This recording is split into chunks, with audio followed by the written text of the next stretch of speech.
listen to records, smell the cover, read all the verses. Tell me about your favorites on Vinyl and Vision. Hey folks, thanks for tuning into the latest episode of Vinyl and Vision. My guest tonight is Mick. She is a local singer and songwriter in Rhode Island, and I really love her style of music. She's a very compelling singer. From what you're probably listening to now is a selection off of her 2016 release Undertow, which we talk about in the episode as far as how and where she recorded it. It's very sparse, you can tell. It's just her and her banjo, and as you can hear, she has a very kind of a deep and unassuming style of singing from like her regular speaking voice. It's kind of catches you off guard if you don't know her. And so it's just really great to have her in here and have a talk with her about her music and her process and kind of what she's planning on doing and releasing a new record. So, and also it was her option to choose the record tonight that we were featuring, which is Pixies' Doolittle, which is a great and dark record as well. And it's funny to put those two together, which I love, because I love that, people mixing up their associations with music and their styles of music and what they like, and that and whatever it is that influences, not necessarily having some kind of obvious connection to what style of music they create. So pretty compelling. I really loved it. It was a lot of fun talking with her, and I hope you enjoy it as well. So please enjoy, and please also do all the things that you do with the internet. Comment, subscribe, like, send us friend requests on Instagram and Facebook. It's all great for us, and we really appreciate it. Enjoy. So let's start again. Okay, cheers. Cheers. Cheers, Kate. Thank you for coming. Thanks for having me. Absolutely. Take two. So we were just we're going over how we had met. Right. Which was at the cable car. And I'm pretty sure it was 2008. Yeah, somewhere around there, definitely, yeah. So you had not been doing music yet at that point? Not at all. And maybe around that time I had bought myself a banjo, and just because I wanted some instrument to mess around with. I had grown up like playing some piano, but it never caught on, but I'm sure somewhere in my subconscious, like, it's been very helpful. Yeah. And so as I was saying, I would just play really quietly in my room just for myself. I didn't want anyone to hear what I was doing. And it wasn't until 2016, I just got a little tired of playing just for myself, and I would play maybe for a friend or two, and they'd say, hey, you should do something with this. So I started doing open mics, met some other musicians, and I got a lot of support from other musicians, just other local musicians saying, oh, you want to play this show? And so it was great. It kind of occurred naturally, like just being able to play out for other people. Yeah. Yeah. And kind of quickly as well. So 2006 is when you first started to really focus on writing your own music, or? 2010. Did I say 6 or 16? You said 2006. I'm sorry, I meant to say 16. Which, no, I was not thinking about a banjo at all at that time. And, 2016 was when I started playing out, I guess you could say. Yeah. But I had been writing songs, trapped in my bedroom for a few years then. So there just came a point where I was like, what am I doing? Like, why am I keeping these songs to myself? And maybe I should share them. So. Yeah. Yeah. That's cool. So, and so what brought you to try to go out and perform? Just friends that you had played for just kind of pushed you into that scene and said, hey, we heard about an open mic night that you can go, and then you kind of just kind of building the passion from there? Exactly. People would just say, hey, why don't you play this open mic, or why don't you open for me for this small show? And I just kept at it. Mostly, I moved to Warren in 2016 and became good friends with Sasquatch from Sasquatch and the Sickabillies, Dave, Yeah. who owns Galactic Theater. Great guy, and he saw me play once, and he was like, "Oh, you play at my venue?" I was like, "Cool." Played at his venue. He was like, "I want to record you," and I was like, "Really?" Like, okay. And I was just like, "If you want," and I liked that idea because I had no experience in recording, and he was just like, it's not going to be anything special. Like, he was actually experimenting a lot, too, with recording, so it was like he was learning and I was learning, so it was not a lot of pressure there. And we just did, like 1 or 2 nights, we just recorded me playing live, just vocals and banjo, in his, at Galactic Theater, and, yeah, I had all these songs that I had been writing for the past 8 years. So yeah, I had a 10-song album out of it, and pretty lo-fi, but like people liked it. People were buying it, and people were excited for me, and it got me to that next level of people knowing that I was a musician and wanting me to play at venues and stuff. So Yeah, that's cool. Yeah. So it was all just live to tape? Yeah. That wasn't necessarily recorded on tape, I'm assuming, but yeah, it was all just done live. Yeah, it was all done live. Yeah. Actually performing at Galactic Theater. Yeah. Well, it wasn't like a live show. We just Right, you didn't have an audience. Yeah, we didn't have an audience. You can like hear some of the cars driving by and some of the songs and stuff. So yeah, that was fun. And then so this past March and April, I just recorded a 9-song album at Big Nice Studio in Lincoln, Rhode Island, which was awesome. And that is going to be that's all full band stuff. So that was really fun. Oh, cool. So that's hopefully coming out in September.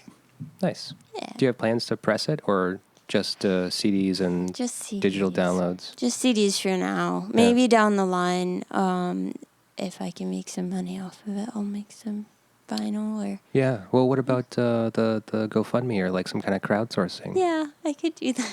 Oh, I'm not trying to pressure you. It's I'm great. just... No, absolutely. I always feel so weird asking for money, but it is true. If people want it, they'll pay for it. So definitely, it's definitely not a definite no on that. So we'll see. Yeah. Well, our my good friend Steve Mattos, that was in popular bands like Arab on Radar and stuff, and who has had a whole career of like putting out records constantly, did that for the first time just this past year. Oh. And he put out his own first solo record and got it pressed on vinyl by doing GoFundMe. Nice. Yeah, he's got a great fan base, and people want that. I think all he asked for, like, I didn't actually ask him how many he pressed, but all he the goal was like 3,700 maybe. Nice. Yeah. And it got funded, and so he did it, and everyone got their copy. And that's great. Yeah, so it might be something kind of, because that doesn't sound like a very hard goal to reach. I mean, as far as like, what people are willing to pay. Right. Obviously, he had some of these packages where, like, one of the bigger things I think that may have like been around $500 or something was to get the original artwork that his wife made for the cover. Oh, cool. Yeah. So I was just like, that would be, if you have stuff like that, you can give away, like maybe some like demos or something from the recording. Creative ways to make it appealing, for sure. Yeah, even Ted Leo did it. Yeah. His last solo record, he actually funded himself, like through crowdsourcing. Oh, cool. Awesome. Yeah. I think one of his things, though, is like a little more adventurous. Something like individually pressed like 7 inches of like multiple singles from the album that didn't make it. Oh, awesome. That's pretty cool. That's pretty special. Right. Yeah, you got to do stuff like that these days, I guess. Yeah, it'll be interesting to see how the CDs sell versus people just Spotifying it. Or digital downloads. Yeah. I don't know. I personally like having a physical thing. Like especially like local artists, I try to get their actual CDs or just do a CD trade with them or something. So. Yeah, that's always easier when you have something that you can barter with. But new cars don't have CD players anymore. No? Well, I'm sure some do, but Yeah. yeah, I recently bought a new car and I was very sad. I was like, oh wait, there's no CD player. Whoa. Even my old car even had a cassette player, which was great, and but I still have a way to listen at home, and I can always Right. transfer it on the digital or whatever. Yeah. Yeah, I imagine you probably use your phone or something, right? You just plug it Yeah. into the dashboard or something like that. Yeah. No, it's not bad. It's No, it's just another way to look at your phone. it's convenient. I admit. Mm. People like to speak how impractical vinyl is, which I agree with. I completely agree with it. It is not an Right. easy format to listen to. Right. But but yeah, because they haven't figured out the car record player yet. Right. I know. They've had all this time. Actually, I was informed by my neighbor that that's not true. That they did. Oh. Like there are some like 50s Yeah. models or something of some person or some company I that believe that, created yeah. it. I don't think it was designed for like traveling play Right. though. I think it was just like, you get to your destination and park and you can like put on like a 45 or something. I Like think maybe I it's don't in the trunk or something. something maybe like that. Or Or even if it's built into the dash, it's like you just can't use it while you're moving. right. Just- I can't imagine. I would love to watch someone drive and put a record on at the same time. That would be. Even worse than CDs. Remember, Yeah. like the first generation of like CD players, and like every bump you would hit, it'd just start to jump. Yep. Yeah. Yeah. For sure. Yeah. But yeah. Oh, and I guess just going back through our history, it's funny because we didn't really see each other for many, many years, and then we just like a couple of years ago we re-met. Yeah. Yeah, which was cool. I was like, I know you. Yeah.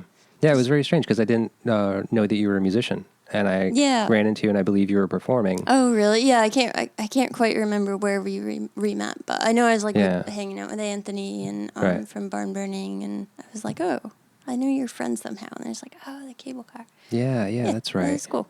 Yeah. It was one of those weird things where he dragged me out because I don't go You out don't. much. I'm Yeah. trying I to more. don't either. Yeah. Well, like another reason why I like performing out is that it forces me to go out. If I wasn't a performer, I'd never go out. Yeah. Like it'd have to take something very special for me to go out. And just I'm not like a night person, which is terrible. I'm like up at 6:30 a.m. and in bed by 9. I'm so lame. But that's just I've always been that way. So yeah, I always have to have like a cup of coffee before my shows, and Yeah. that's why I'm always so jittery on stage, I guess. Really? But It's not just the nerves. I mean, the it's probably coffee. it's all of it. It's the It's coffee. the coffee. Yeah, I don't get nerves. And that doesn't It's all happen. old hat to you now. Right. Yeah. So you're actually fairly new to the music performance and music scene thing, I guess. Yeah, pretty new. 2016. Yeah, I've always been a big fan of seeing music, and in my younger years when I could stay out till 11 o'clock, I would Mm-hmm. I would go out and see bands, and it's for sure. I've always loved going to the local venues and seeing who's playing. So that's another like seeing my friends perform and doing music. I was like, well, if they can do it, I can do it. Yeah, for sure you can. And obviously you have proven yourself. I like your music. I've listened to your record, the first one. I'm looking forward to the new one. Yeah. It's been a while since I've listened to it. I don't remember hearing like the noise, like the disturbances, the street noise, like cars They're driving very by. subtle. Yeah. Yeah. I mean, it's a pretty good mix. Like Yeah. it sounds good. Oh yeah, absolutely. So, but it's, it was pretty interesting. I'm really looking forward to hearing the band instrumentation because that was the first thing I picked up on was that they sound great the way they are, just kind of banjo and vocals, but I was just like, oh, you can do so much with the instrumentation. Yeah, for So sure. it's kind of like this blank canvas thing for me as a musician. I was just listening to it and being like, I can hear some like piano stuff going on. I can hear bass lines and all this stuff. And I think you inquired about that a couple of years ago. I think you did. told me. Yeah, and I Yeah. completely at that point I was just trying to focus on getting like some new songs written and doing my thing, like really focusing on the banjo because I still had a lot to learn with it, and I didn't want all my songs sounding the same, So I was like, I gotta learn some new chords, and so I was really focused on my stuff, and then I started playing with the Swamp Birds, which was awesome, and I still play with them, and like learning how to play with other musicians, which I've never done before. I was very hesitant about it. I was like, this is going to be awful. Like, I am just like a solo person. But the Swamp Birds are so sweet and so laid back, and we have so much fun. So I was, so I learned how to play with them, and then kind of just used them for my album. Just like, all right, this is my band now. And so, I kind of, and then I was like, oh yeah, James asked me like if, which is still possible in the future. I may need you. I'll definitely keep you in mind. No big deal. I'm not too hurt. Yeah, but I do remember you asking that. I think I'm just gonna cut this interview short. I'm just gonna cut it off right now. Yeah, I totally understand. I'll just leave. No, it's okay. That's great. So the Swamp Birds was basically the band for the record.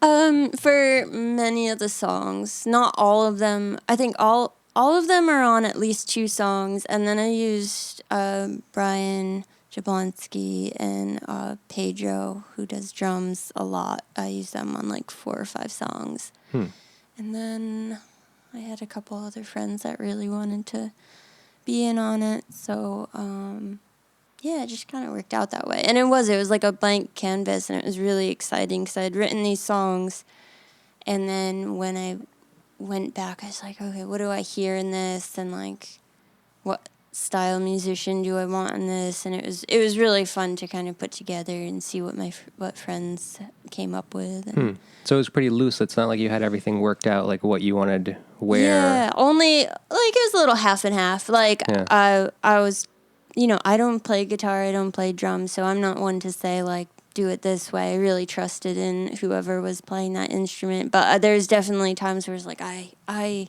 hear backup vocals, I hear this sort of guitar sound, like, so I definitely had a say in that sort of stuff, which was great. Of course you did. Yeah. It's your baby. It's my album. Do what I want. That's right. Cool. So, how did you, overall, what do you think? How did it come out? Like, good. I'm super happy with it. It was Brad Krieger at Big Nice Studio that did the recording, which is, have you been to Big Nice Studio and know much about it? I've been hearing about it more. Yeah, they're great. I think they've been around 2 or 3 years, maybe more now. Just awesome studio space. Again, like just laid back. They're not music snobs, or if they are, they don't show it. I'm sure they are music snobs, but they don't show it. And he did the mastering too, and it was great. Yeah, it was a good time. Cool. So. Sounds great. So now, from what I know about your music, it was a little kind of jarring when I approached you about coming onto the show and saying, like, well, what record would you like to feature? Yeah. So you gave me 2 options, both of which I was like, wow, okay. Yeah. That's cool. I think I gave you 3 options. Well, okay, I remember this one, Pixies Doolittle. Yeah. And then The Miseducation of Lauryn Hill. Yeah. And I figured, the third one? I just mentioned Bonnie Raitt's first album, I believe, or at least a very early album of hers. I believe it's from 1971. Okay. It's untitled, but people know it as the Bluebird album, because she does that song Bluebird.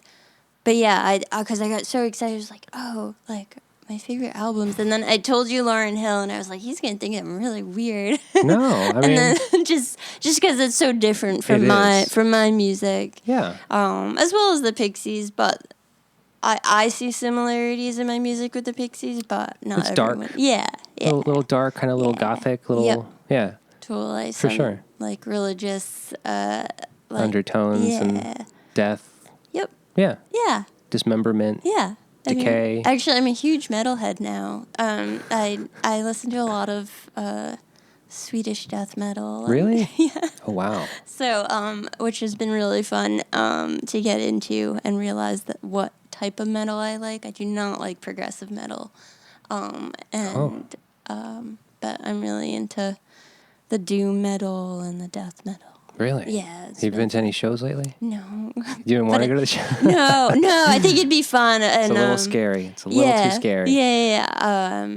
No, it'd be really fun to go to certain shows. I haven't pinpointed like my favorite band so far in the metal scene, but I definitely know my genres now. Wow.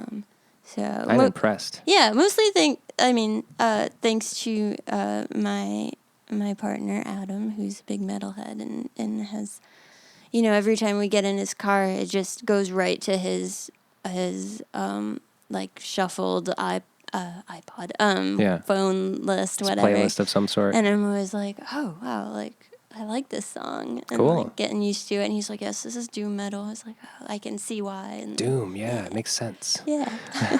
So that's been fun to get into that genre, and yeah. Cool.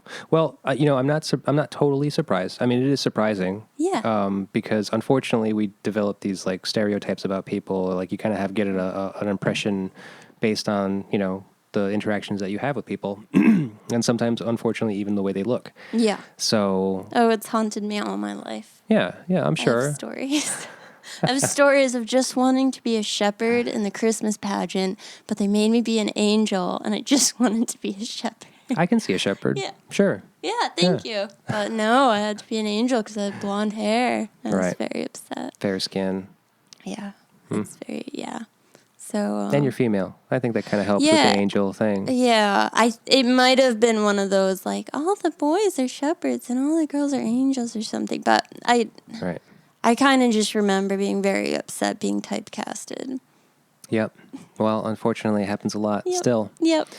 But I remember a lot of the people I speak with, that kind of is one thing that gets mentioned, and how, especially for musicians, it always seems a little awkward that we have such diverse musical tastes, but it shouldn't be awkward at all. Right. Because, like, I mean, I listen to all different types of weird music, and like, right. I mean, I don't know. I mean, maybe it would surprise you to hear that I like, what do I like? That's weird. I don't know. I sometimes listen to the old stuff from the 90s that kind of seems a little embarrassing now, like 311 or stuff like that. I'm just like, kind of unfortunately, it's kind of like where I came from. Yeah, it's right. It's in you somehow. So yeah, even like some kids' music is like sometimes it's just good songs. Like it's good writing, it's good craftsmanship. Oh sure, yeah. I think it's important to just be open to whatever music you feel like listening to. Yeah, for sure. So what was your first experience with the Pixies, considering this is the one you chose for tonight? Yeah, so the Pixies, I've just, ever since I went to, so I have an older sister, and she influenced a lot of my musical tastes growing up. And she was maybe like 15 at the time, and I was like 13. And for her birthday, she said, "I want a Pixies CD." And I was like, "Okay." I was like, "What the heck are the Pixies?" And we're not on radio, so you can let them rip. You can say whatever the fuck you want. That's great. And I was like, "All right." And I'm like picturing, the Pixies. And it sounds like some stupid indie pop thing. Yeah, some pop band. And I was like, okay, that's weird. And so I wandered into. It may have just been Newberry Comics. I think it was Newberry Comics.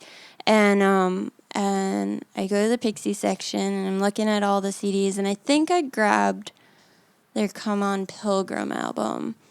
And I brought it to the register, and the guy kind of looked at me funny. It's like, are you sure you want to do this? Yeah, he was just like, "Have you heard of them?" And I was like, "No, I'm buying this for my sister." And he was like, he was like, "Did you want a specific CD from them?" And I was like, "No, she just wanted Pixies album." And I was like, and he was like, "Well, come with me." And then we went back to the Pixies section. He was like, "Give her this one first." And just, I was like, okay. I was Surfer Rosa. What? Surfer Rosa? No, it was Doolittle. Oh, it was Doolittle. Okay. Yeah.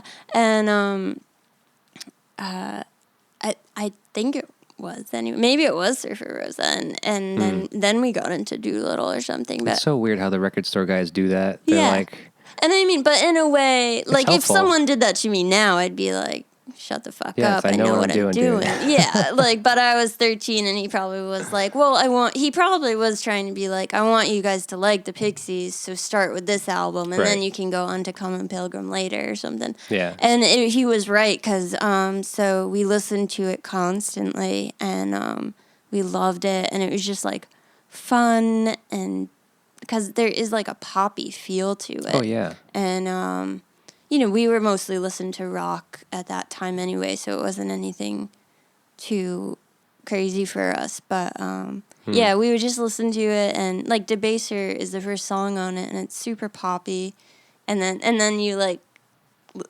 hear the lyrics, and you're like, oh, slicing up eyeballs, interesting. Okay. Yeah. So we had a lot of fun with all the Pixies albums. Right, and just the imagery too. I mean, some of like the artwork that. Yeah, totally. What's his name? Leibeister? I forget how to I pronounce don't his know. name. Larbalster. Oh, is that who does it? Simon Larbalster, yeah. Yep. Amazing artist. I mean, like, the only thing I know that he does is the Pixies art records. Oh, really? And I think he had done all the first, up until Trompe Le Monde, I believe. Oh, okay. Trompe Le Monde is obviously the one that has, like, the most different Right, that artwork to makes it. sense. Actually, I never put that together. Yeah, that makes total sense. Yeah, so, I mean, like, he like, that, the artwork alone is what kind of, really, like, made the Pixies stand out, I think, personally. Yeah. Because you just the visual association with what the music ends up sounding like what you end up finally sure. hearing. And one of the facts about this record actually is that this was the first record in which he was able to get a copy of the lyrics before to help him, inspire him to make the art. Cool. Everything else beforehand, he just kind of made up the art, and they just selected whatever. Because it is, it's very referential. Like It's specific to the songs, like even the cover art with the monkey and the 5, 6, 7. Yep. Yeah. And on the inside are those images that are all, it's like very surrealistic, Right. but still references the You should actually bring it out now. song. Yeah. This is your copy. This is your copy of Pixies Doolittle, which I wasn't able to do the research that I wanted to do on this, but so you said you got this as a gift, last year? Yeah, last Christmas. So this actually might be one of the newest reissues from 2018. Yeah, probably. It's, yeah. Yeah, because so I had one of these. I had a reissue recently, but it was actually the 2004 reissue. Oh, okay. Very, very slightly different. Not very different at all. So I think that's about when they got back together. Because they broke up, and then I think they got back together, or some of them got back together for a tour. In 2003, I think, is when they first reunited, and it was the original lineup, and then that was short-lived, unfortunately, because right. That's what it was. Yeah, they just can't get together with Kim Deal very well for some reason. Kim, we love you. Yeah, I do love her. Yeah. She's great. No, she's amazing. But she's and she's gone on to have a great career with the Breeders. Yeah. She doesn't need the Pixies. So just the one inlay in here, just the one kind of picture sleeve, just the inlay with the lyrics. Right, and those images on the side all kind of relate to the lyrics. Yeah, so I think for the original release, or maybe earlier pressings at least, there was a multi-gatefold in here, and so these were more enlarged. Yeah, that would have been cool to have. I think the CD is like that, if I remember correctly. Like, the CD and you fold but it CDs out. is still such a small image. But I do remember that now. Huh. But this is great. This is in great shape. You take care of your stuff. I mean, it's only been a year old, but it is. But I listen to it every month or two. Yeah. It's definitely my go-to when I just want to hear something really familiar that is fun and dark and just like doesn't, even though I've listened to it, it's always like been in my life since like adolescence. It doesn't bring up any like nostalgia, which is funny because I've always listened to it. So it brings up the nostalgia of maybe when I first got it for my sister and like us listening to it together. But it's like it's always been consistent in my life. So it doesn't. I don't associate it with like a relationship or a bad time in my life or whatever. Right. Yeah, as soon as the Pixies come into your life and you accept it, it's pretty much doesn't go away. Like you kind of start obviously going through the rest of the catalog and it just stays with you. It's just one of those bands that do that. Yep. And then you can get into Black Francis and and all his solo stuff and Right. projects, which is fun too. Yeah. And then, of course, we mentioned the Breeders already, and Yeah, and the that's always good, Breeders, too. So I thought it's funny. So I do a lot of record resale stuff, and so this record has actually gone on to sell very well continually Oh, I ever bet. since it was released. Now, I mean, it was a slow climb because this was their second full-length record after Surfer Rosa. Right. And Surfer Rosa wasn't very well received. It was, I mean, it Right. did okay, I guess, but it just, it didn't really get its much due credit until much later on in their career, actually far after they disbanded, of course. But this record, so some of the numbers that I saw was that it was selling steadily at like 1,500 units a week. Oh, wow. A week? Month. I think a week. Wow. Yeah. I think it's their most popular. It is. Album. It's the most commercially, like, what's that word? Not successful, but commercially acceptable record. It's just the easiest listen, I guess. Right, It has the right. most, it's the cleanest sounding. It's the most hooky record that they have. Right. Much thanks to probably the producer Gil Norton, which I was doing some research on him because I know his name and I know work that he's done, but I kind of wanted to go back and see okay, so what was he doing before this? So he's been producing records since '81, and the first one it seems that he has a credit for is B Vamp, Valium Girls. I don't know what that is. But some of the more popular stuff is he's worked a lot with this band China Crisis, who I'm not familiar with. Okay. Yeah. Most famously, Echo and the Bunnymen. Oh, cool. I could see that, yeah. Yeah, so in the early 80s, Echo and the Bunnymen stuff. Totally. And then he went on to, not specifically in this order, but he actually worked with Throwing Muses as well. Oh, cool. So that must have been where some of that connection was made, because obviously Throwing Muses being originally from Rhode Island, getting the Boston label. Yeah. And then obviously rubbing elbows with the Pixies when they first started. Yeah. Because Did he do Surfer Rosa too? No, that was Steve Albini. Oh, right. But they weren't actually very happy with that experience. Right. So That's right. Okay. they went on to, I think it was a recommendation from the record producer, the record owner. Sure. Yeah. for AD. Yeah. So yeah. Yeah, So it's a really clean album. Again, it's such a nice balance between the darkness and the just a clean, almost pop sound. Yeah. So. Yeah, I found it very strange. I guess if you think more about the Pixies in the time frame that where they were when they created it, it seems a lot more I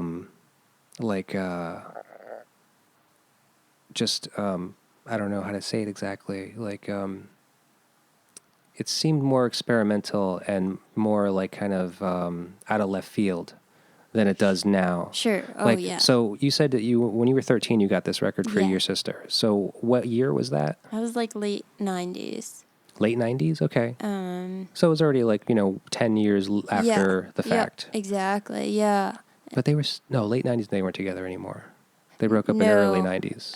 Yeah, they broke up in the early 90s. They made this in 89, I believe. Yep.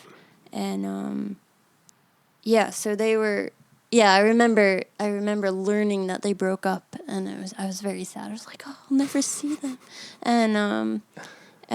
But then learning about the Breeders and being and Black Francis doing his solo stuff, so I was like, oh, there's still other stuff out there.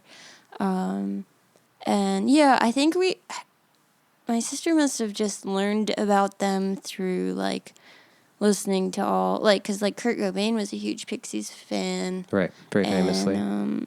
She was into Hole and Garbage and those kind of 90s rock bands. So somehow she got word of the Pixies.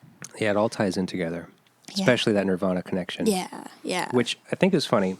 Now, I had already done an episode about the Pixies. We did an episode with Jeff Robbins doing Surfer Rosa. Yeah. Yep.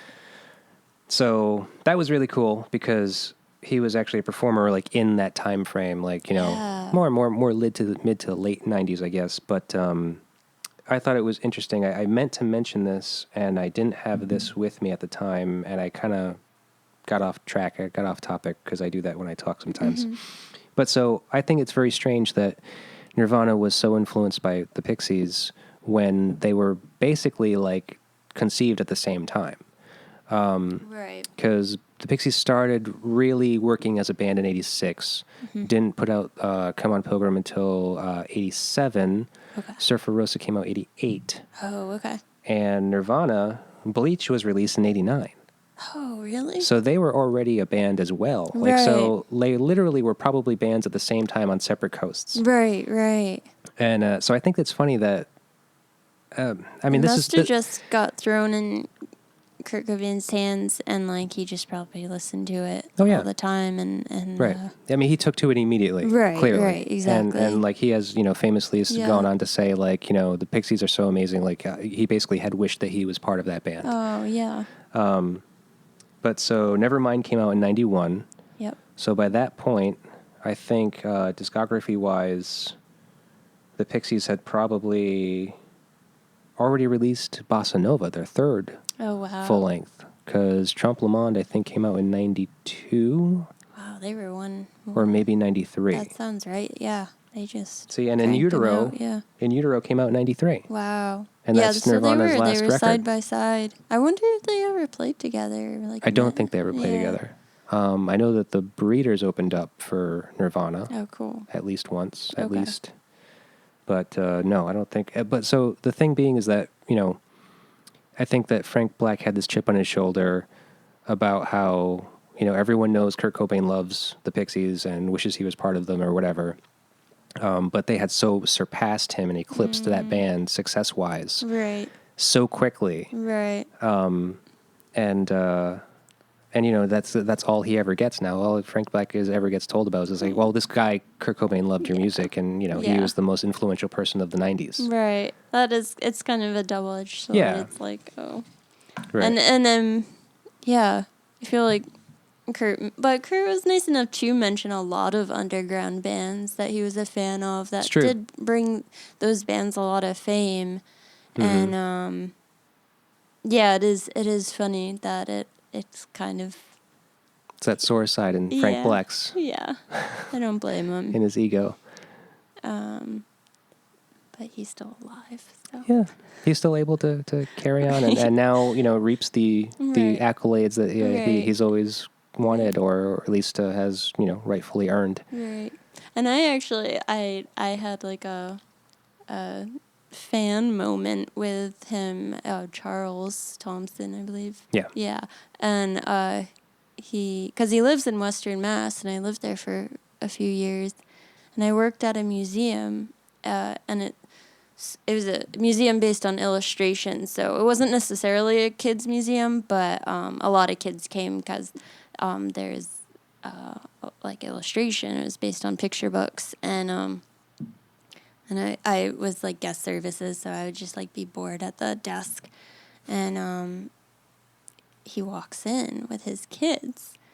And at first I'm like, I knew he lived in the area, but I was just like, I just didn't believe it at first. And I was like, is that?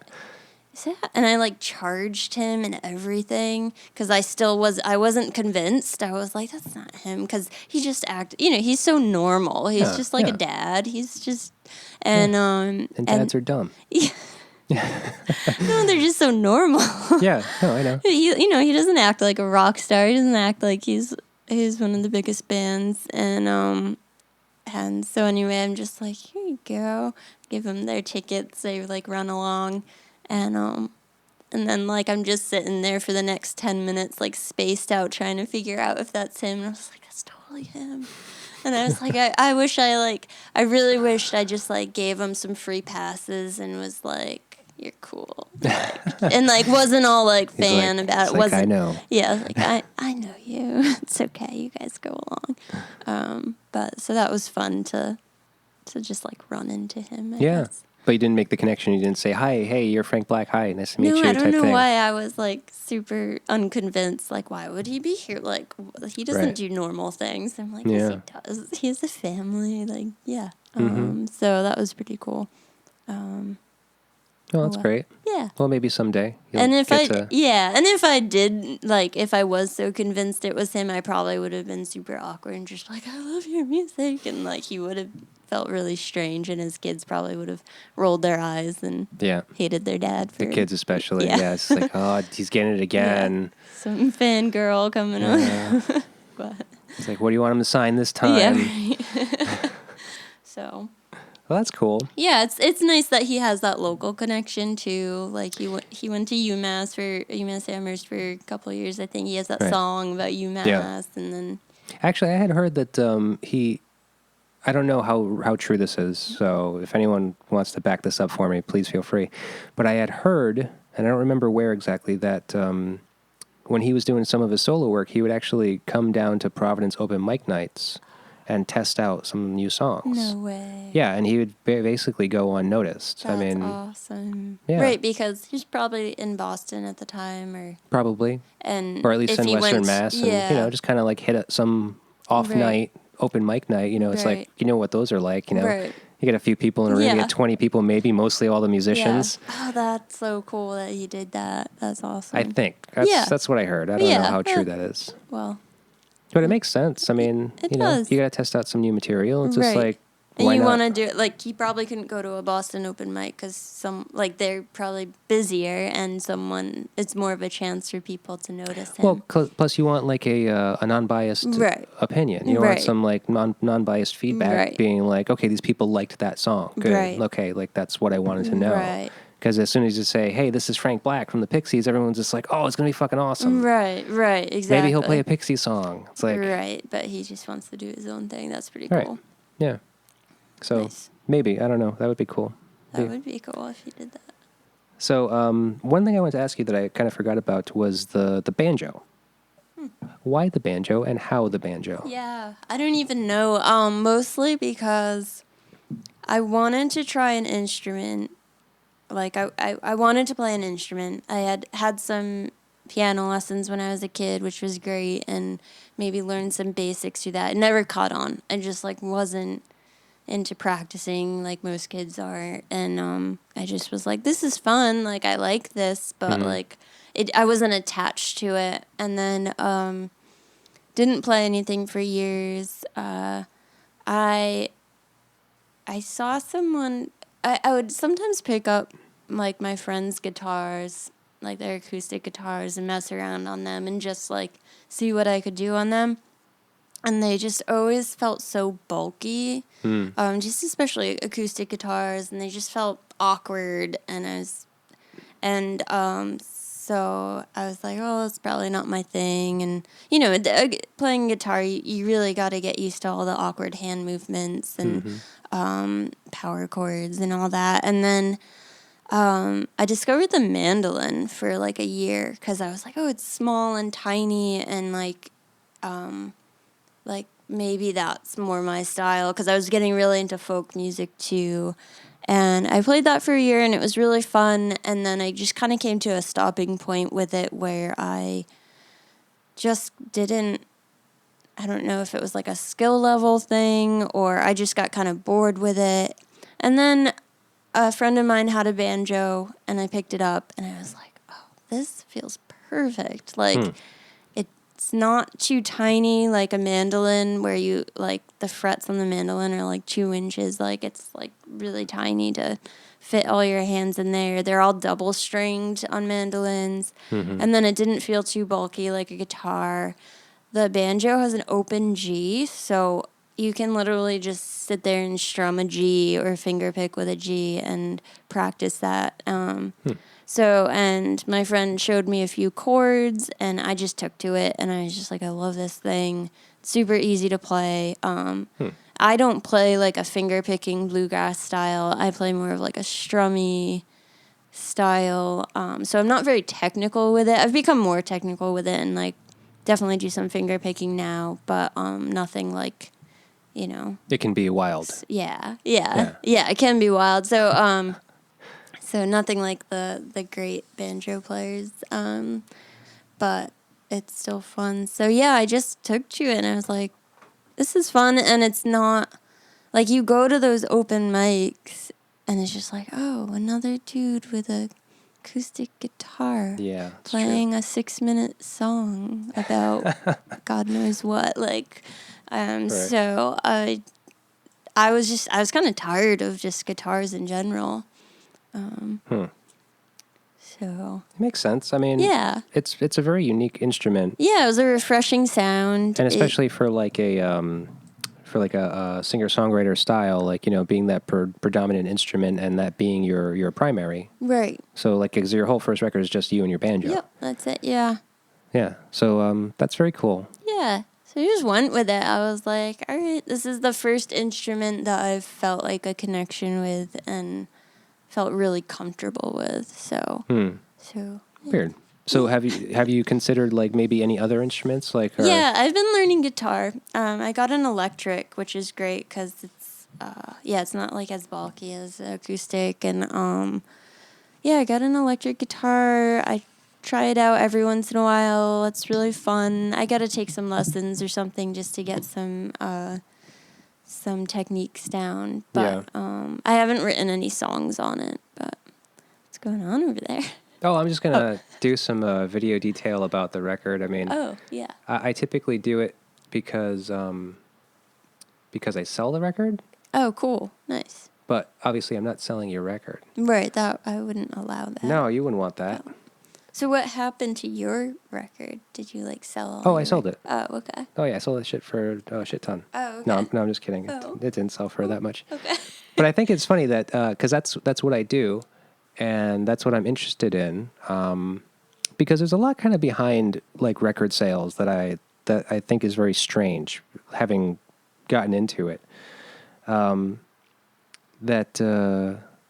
That depending on the record, because like so there's a couple things I still don't understand, as far as like, you know, how many records do they actually press?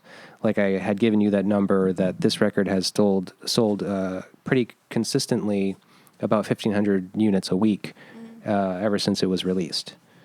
It's kind of mind blowing when you're thinking about it. You're like, what? Like 1,500 a week? It's Is like that worldwide? I think worldwide. I Yeah. think so. Yeah. Yeah. Because I mean, it's gone on to sell platinum, I believe.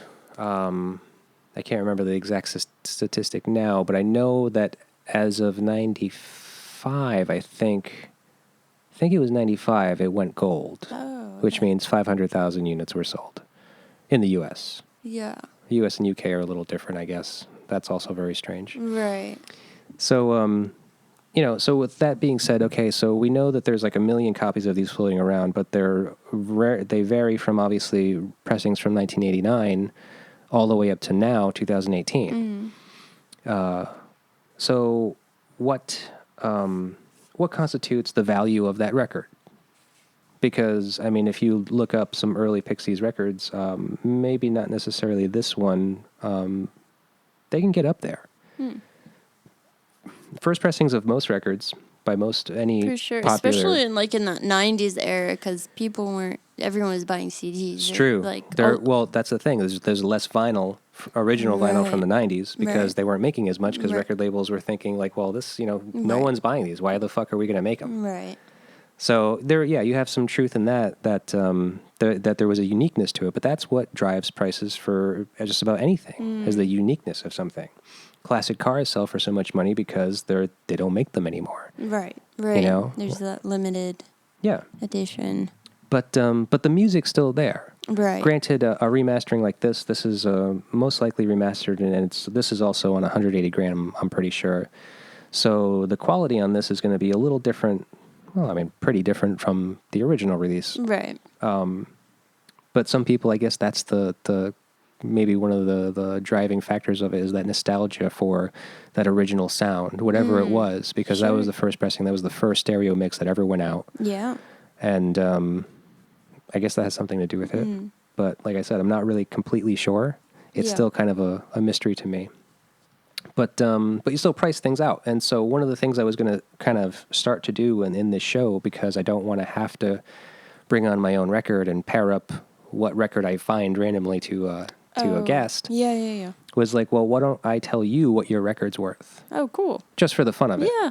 Because... it's like antique Roadshow. Kinda, yeah. I didn't think of that, and now that scares me.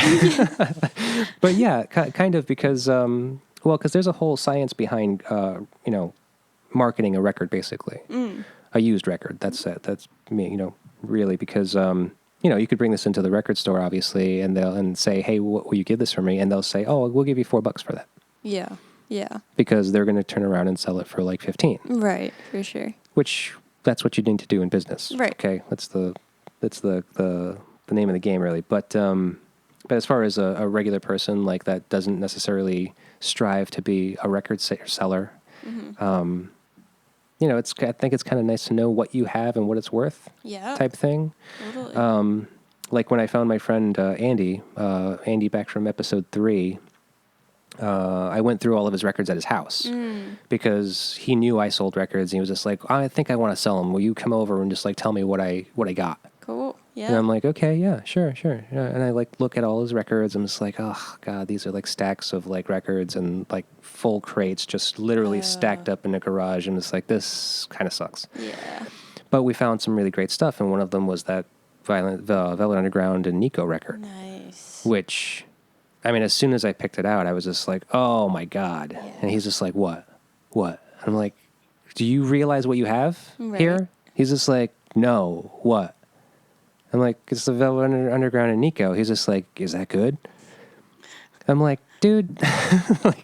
So I do the research. See, so that's part of the thing about, pinpointing like what the value of a record is. Like I knew just from the title of that record that it was valuable. Right. I knew it was old because I could just see it was stuck in these crates with all these other old records. I was just like, okay, this could very well be an original pressing. Cool. So I bring it home and I do the research and find out it's the third, what do they call that? It's not third variant. It's third stage. Okay. The first record, it's the controversy was that they had originally released it, the first pressings, and on the back was the photo of the band playing live, and there was a projection behind them, and there was that the image of this writer at the time. I don't remember who he was portrayed on that image on the backdrop behind them. Wow. And so they made I don't know how many pressings of that first record just like that, but they had to discontinue it. And I didn't know this. I don't know if they recalled it or they just stopped that production, but they still had some, obviously, extras that they weren't just going to throw away.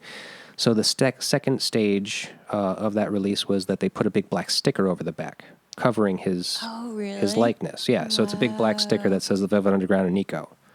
So that's the manufacturer sticker. Okay. So that's the second stage or second I don't forget what they call it. So those are also extremely valuable. Both of those extremely valuable. Yeah. The third stage was that they airbrushed his image. So it went to a repress, like they repressed the whole jacket, and that's what they started to do. From that point forth, they airbrushed his image so you couldn't really see him. Oh. Right, to avoid a lawsuit or whatever. Right. So that's what he had. Oh, okay. And it was actually like in pretty good shape. Like the record played very well. Nice. Some crackle to it, some surface noise, I guess is what they call that. But because of the uniqueness of that record and the history behind it and so forth, and the condition of that record itself, which wasn't great, it was a little, had a couple of like splits in the jacket and stuff like that. But even though as beat as it was, which wasn't horrible, it still sold for $155. Nice. Quickly. Wow. Yeah, I bet. Really quick. Awesome. Like too quick. Wow. So that leads me to believe, maybe could have got a little more. But he said he was happy with it. That's pretty cool. That's what happened with that record. But It's very cool. But so this is not so unique only because it's a new pressing. Right, Just came for out, sure. 180 gram. You can still pretty much find these in the stores. Yeah. So, but if you really wanted to resell it at this point today, because obviously you hold on to this for 20 years and maybe it'll increase in its value. Somewhere between $12 to $15, $18 maybe. That's what I thought. Yeah. Yeah. Which is fine. It's fine. Yeah. I'm definitely holding on to it. It's not going anywhere. Oh so. yeah. No, I mean it's one of those records that you keep. Yeah. Yeah, exactly. That's pretty much my record collection. I do have a lot of old records from my parents, which Actually, I would love for you to look at sometime just to see what I have. And then I'm just trying to build a record collection of just my all-time favorite albums. So, yeah. It's been fun. I'm rebuilding mine slow, too. Yeah. Because I've actually sold off my collection twice.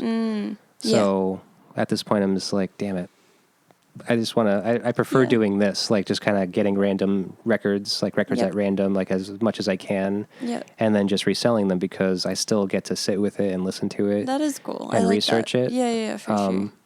So it's kind of fun in that regard. For sure.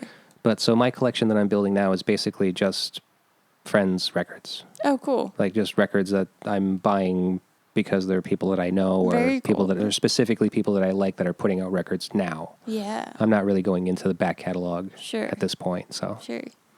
Do you go to record stores often? No, not really. Yeah. Because I mean, I can't find a deal at a record store. Right. But sometimes, I mean, like with record store day and all that stuff, it's like it's compelling to want to go see what's going on, like what kind of new crazy reissues are happening.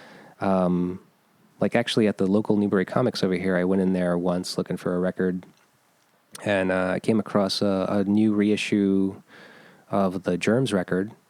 Oh, cool. Which I was like, I was surprised how expensive it was. Oh, I know. They're expensive. Yeah. Yeah. Well, because that record, that's another one of those records where if you find any copy of it, oh, really? It's like extremely valuable. Really? I didn't know that. Okay. But that makes sense. So. Yeah. And so that's why I was so surprised because I was like, this is a reissue. Okay. Like granted, okay, it's a new pressing and it's like some colored vinyl. It's some cute, cute packaged record.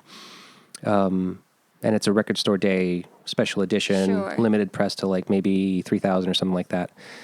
But it was still like, I want to say it was still like $60. Oh, whoa. Yeah. It's really hard for me to buy records for more than $30 or so. No, I know. Like, it has to be really special. Right. But see, but even that still, it's like, that's what I'm saying is it's like, that's a reissue. Like this record's been out in circulation for decades now. I think it maybe because it's just one of those records that people just want it. And because they made some limited edition of it, now it still has that value to it. Because someone will buy that and hold on to that for like 5 years and be able to flip it for a profit. Right. So, but yeah, you find any Germs records? Germs, okay, I'll look out for them, yeah. Germs, the one with the big G on it, the big blue thing? Okay. Yeah, that's, could be hundreds of dollars. I asked for Tom Petty's Wildflower album, I think. Oh, yeah? And it was so expensive. Tom Petty's kind of up there, too. Yeah, a lot of his records. I was like, whoa. Like, one of his most popular albums. I was surprised, but... Yes, over 100, I think. I couldn't find anything less, but... Wow. So if you ever find that... Yeah, I've had a few Tom Petty records. None of... Well, I mean, some that were in, like, really amazing condition, but just not his biggest records. Like, what's that record? Hard Promises, is it? That sounds right. I think it was Hard Promises is the name of that record. I'm not familiar with that record, but One with the Stevie Nicks song on it. Oh, sure. Yeah. So, that one didn't sell for a lot, and it was a really amazing original release. Nice. Yeah. Sold for like $12. Yeah, I think it was Wildflower. That Wildflowers is the name of the album. Full Night Fever and stuff like that. Yeah, those will go for a good amount. I was surprised. It's like, oh. Yeah. So even even if they reissue that, it's going to be expensive too, probably. Probably. Yeah. Plus, because Tom Petty's gone now too. Yeah. So Bowie's up there, skyrocket in value. Tom Petty's skyrocketing in value. Cool. I've got a Bowie album. I've got a couple Bowie albums. Mm-hmm. Yeah. Holding on to those. Yeah, if you score those cheap, that's a good find. Cool. So let's get into Pixies. Yeah. All right. And this was your first record that you listened to by them? Yes. Yeah. So what did you follow it up with? Surfer Rosa. And... Bossa Nova. And then Trompe Le Monde. Yeah. What's your rating system? Pretty much that, actually. In that order? Yeah, Surfer Rosa is definitely next. Yeah, Bossa Nova and Trompe Le Monde Come On Pilgrim I'm not so familiar with, but I definitely have listened to it. It's basically demos of Surfer Rosa. Yeah. I mean, I don't think... Yeah, I can't even think of what's on it, to tell you the truth, so it must be just a mix of a bunch of stuff. Well, because Come On Pilgrim was basically an official release after the Purple tapes, like their demos. So they recorded like... That makes sense. They recorded basically like 17 songs, I think, or 19 songs. Okay. And then that was like that infamous, like hard to find Purple Tapes demo tape that was floating around. And that's when 4AD got hold of them and then released Come On Pilgrim. They basically took 8 songs out of that sense. That demo session. I see. And then some of those songs still went on to get recut for Surfer Rosa. Oh, okay. Yeah, so it's basically like a demo. Yeah, that's why I don't think of it. And then, was that it for them? What else did they do? Anything else? As far as full releases are concerned, I think that's it. They had 4 studio records. Because then after that came like, B-sides releases and the best of and, Death to the Pixies and all that stuff. Right, I didn't listen to any of those. Just basically compilations. Yeah. But their B-sides are so good. Yeah, for sure. I've listened to some of their B-sides. Well, they have a whole record of just their B-sides. I don't know what happened there. That has does that have UMass on it? No, Trompe Le Monde is UMass. Oh, right, Trompe Le Monde. But, because they had just so many good B-sides, like they had all these songs, what was that song called that they basically just did live, and it became so popular that they eventually did a live recording of it and released it as a B-side. Nice. Into the White, I think it's called. Oh, okay, sure. Is it based on some David Lynch film or something? Oh, probably. Right? Yeah, probably. That sounds familiar. I'll have to revisit the B-sides. I haven't listened to that in a long time. It's a pretty solid record, really, considering it's a compilation of all these... Yeah, I love B-sides. They're the best, They're so fun. But I think this is such a great first song for this record. What is going on with this thing? It's probably my preamp.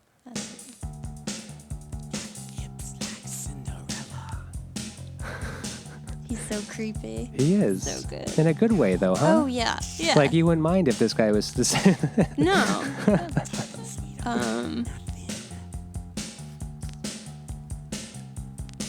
Have you ever seen the Pixies? No. I kind of am trying to make a conscious effort to not see reunion shows. Yeah. I just, even back in the 2000s. Oh, no, the 90s, no, I'm not that old. But you were a teenager in the 90s, right? You could have gone to a Pixies show. I'm not that old. Really? When they broke up, I was 12. Oh, yeah. Okay. I would have loved. It would have been great if I could have. But yeah, you're right. You're not that old. When I was growing up, I wanted to go out to shows, and I couldn't. Yeah, me My too. parents wouldn't allow me to go. Too. Yeah. Yeah. So unfortunately, I missed out on a lot just because of that. Yeah. But I started playing in bands when I was 15. Nice. So I did start going out to shows. Yeah. But I thought that was weird. This fucking thing keeps on. I think it's this input, unfortunately. So you know what I'm going to do? I'm going to double it up. Okay. I know. All the That's breathing. so creepy, right?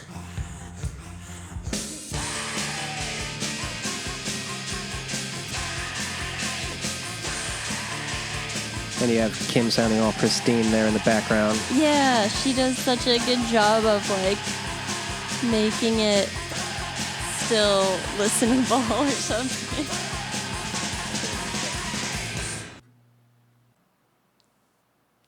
And now nothing ever happened. Yep. Track 3. That wasn't exactly right, but hey, it's all going to shit anyway, so. So we just need to stick with the old technology of records and not. Yeah, well.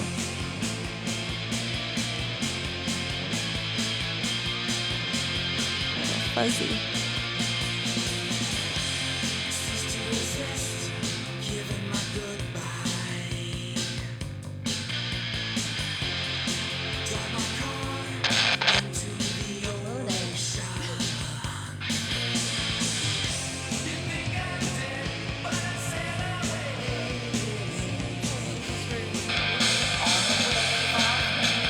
There you go. Sounds good. Did I blow your eardrum out? Yeah. Sorry. I can't sing anymore. You can't sing anymore? I've ruined your career. I might as well just like cut off a finger. Right. Because then I won't be able to play. Exactly. Okay. If you wanted me to really ruin your career. Right. That's what you had me here for, to ruin my career. Yeah. Let's just get dark. Let's just get, into the real gruesomeness of reality.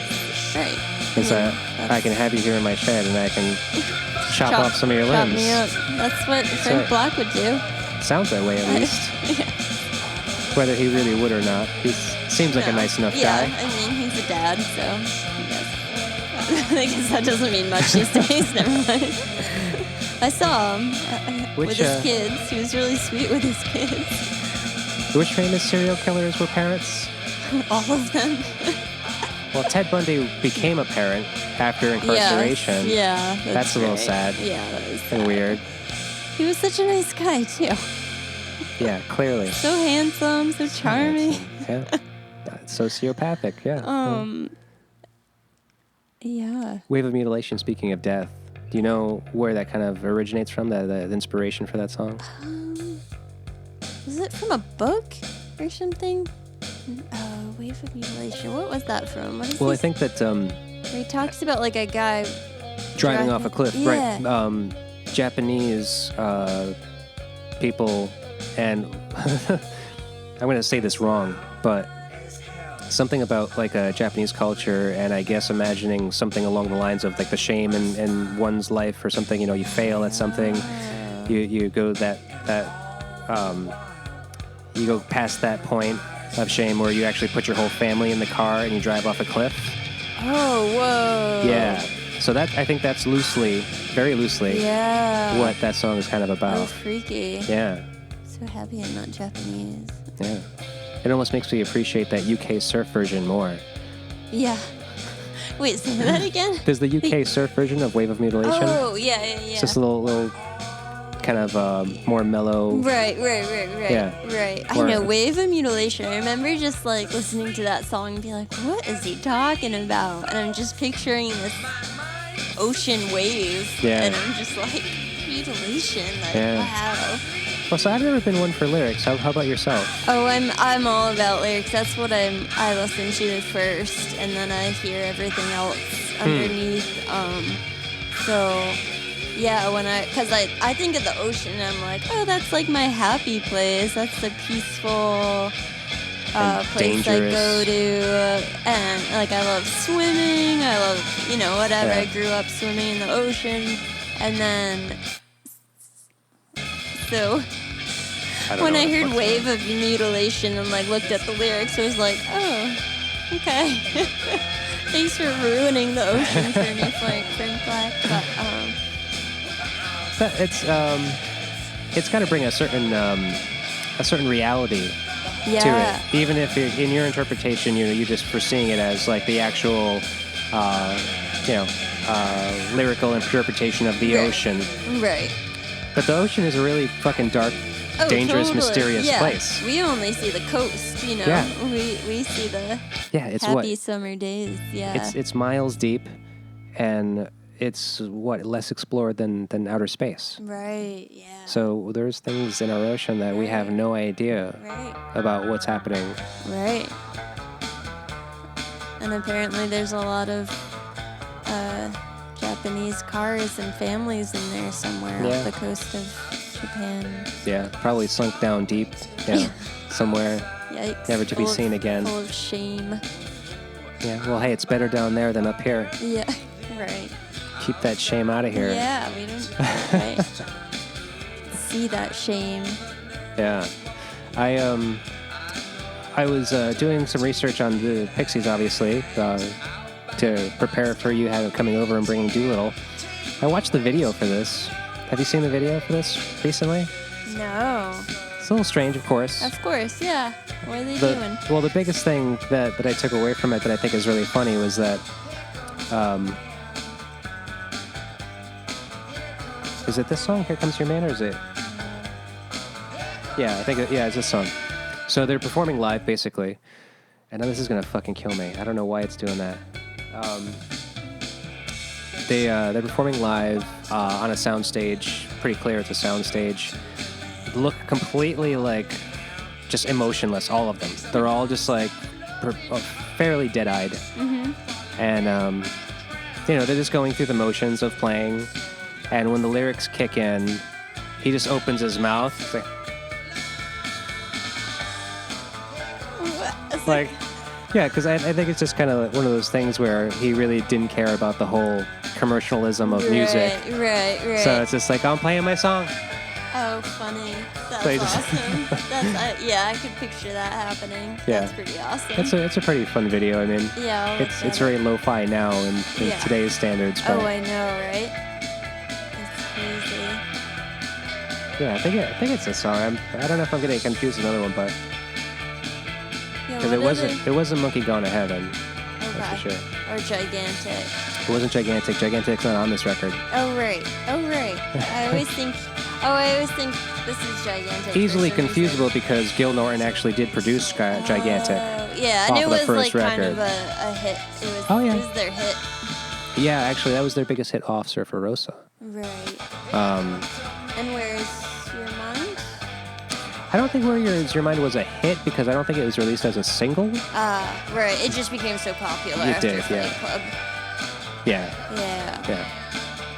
That's probably why a lot of their albums are doing so well, because people found out about them when they saw Fight Club. I wonder. I mean, because I think that they're like the mythology of the Pixies had already kind of grown so much. True. Yeah. And I mean, and that record is considered to be one of the, in so many influential people's like top 10s. Yeah, for sure. It's just an amazing masterpiece of a record, really, that so many people, so many influential people have just considered to be a masterpiece it's transcended all that, It's just like, it's just one of those records you need to know about. Oh, totally, yeah. And that song just sticks out of that record with a sore thumb, I think, really, in a good way. Oh, sure, yeah. Yeah, it's always hit me. Oh, totally. I'm a softie for a kind of a moving song, like kind of a... Oh, yeah. And that's one of those that just does it. Yeah, so for sure. That's just my sappy take on it. No, absolutely. My sappy I was dad. so excited. Like, so I knew that song, and then when I saw Fight Club, I was like, okay, it's a cool movie, whatever. I'm kind of indifferent about a lot of movies, and I think it's the very last scene they do that song, yeah.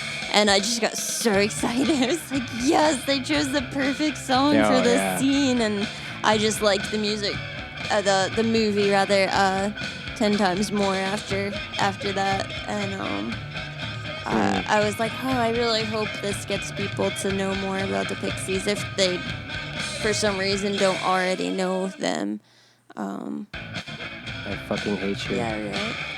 And I love the... Just in case people were wondering or listening, I didn't just say I fucking hate you to Kate. Right. I was saying... He did. That's, you're so hateable. Right. I am. I can... You have a lot of stories about being hated on? Yeah, totally. I bet. Everyone has at least one. Well, related, I wasn't hated, but, when I was listening to this, it was like a terrible time in music. It was just like all pop. Oh, like, yeah. Just, kids, it was just like boy bands and Britney Spears, and it was awful. And so I would try to show friends or people would say, what's your favorite band? And they'd think I'd say like a boy band or something, and I'd be like, the Pixies? And they'd be like, what is that? And then I'd get hated on and be called a freak. Yeah. So the Pixies, is that kind of like Spice Girls? Yeah, right. Something like that. Yeah, and then I'd be like, that's what it is. They'd be like, why haven't I heard of them? Because you're not cool. You suck. Yeah. I just love how Oh, I just love, like, it goes from, like, dead to hey to I bleed. Like, that's pretty metal right there. Yeah. This so this isn't in order, huh? The lyrics on this? No, it is not. Weird. These weird bastards. Why do they make? I know. Why do They make things it more so difficult? complicated. And then you have to find them on the record itself because they're all scattered. Because the first 7 are on this side. Oh, really? And then the rest of them are on the back. Huh. But it makes you look at the whole album and... Oh, yeah. Oh, I never noticed that before. Weird. Sorry, didn't mean to take that from you, but... Yeah, I was looking at that. It is my album. Go ahead, you can say it. I hate you, too. I fucking hate you. Right. Oh, yeah. No, I just love... Yeah. And it was just fun listening to this, and, like... My mom would, like... hear us listening to this, and she'd be like, that sounds like a fun album, and we'd be like, yeah. Because, like, if you hear it from a distance, it's just kind of like... Right. You're not really paying attention, and you're not necessarily seeing all this, like... Right. Like the bell with the fucking teeth in it. Right, exactly. Yeah. And this part, I love this part.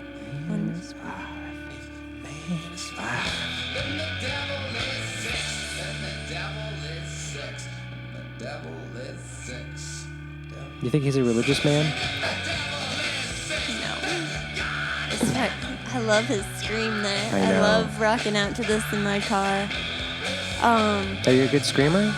Oh, yeah. You try and incorporate that into some of your songs? Yeah. No, not yet anyway. Yeah. No, I gotta save my vote. I don't know how to properly scream, so I probably shouldn't, but... Yeah. When I was, like, angsty 20-something-year-old, I would scream a lot in my car to songs like this, though, so that was fun. And you realize that you just shred your vocals? Yeah, and then I'd be like, okay, shouldn't do that. can't talk anymore? Yeah. Probably shouldn't do that. Can't talk anymore. Yeah. Stuff like this. Now I've got a smoker's voice. Yeah, I have that same problem. Like, obviously, I don't raise my voice often. Right. And if I do, I can't talk afterwards. Right. Like, it's just my voice becomes shredded and like it hurts and all that stuff. It's tough being a singer because like you go to the bar before your show and everyone's trying to talk to you, and I'm always like, don't talk to me. I have to. I gotta save it up. Yeah. Wow. So we listened to it. The first half, yeah. Okay. Yeah. Yeah. No, it's a quick record. I mean, it is a quick record. That actually reminds me of some of the other facts. Gil Norton, the producer, wanted to kind of draw out some of these parts, some of these songs, so therefore making them a little longer. Oh, really? And good old Chuck fought him on it, basically, and good. showed him a copy of Buddy Holly's Greatest Hits.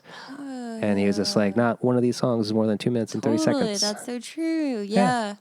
Yeah, good pop songs don't need to be long at all. No. I know, that always happens with mine, too. It's a little tight in that. Yeah. I just don't want to snap it in half. Yeah, just break the record. It's all right. This record sucks anyway. I know, right? So you have problems with this yourself? I do. Not that bad. I usually can get it eventually, but... I don't know if I'm just being too ginger with it, but, it's not mine, so I'm trying to... Just go for it. Jesus Christ.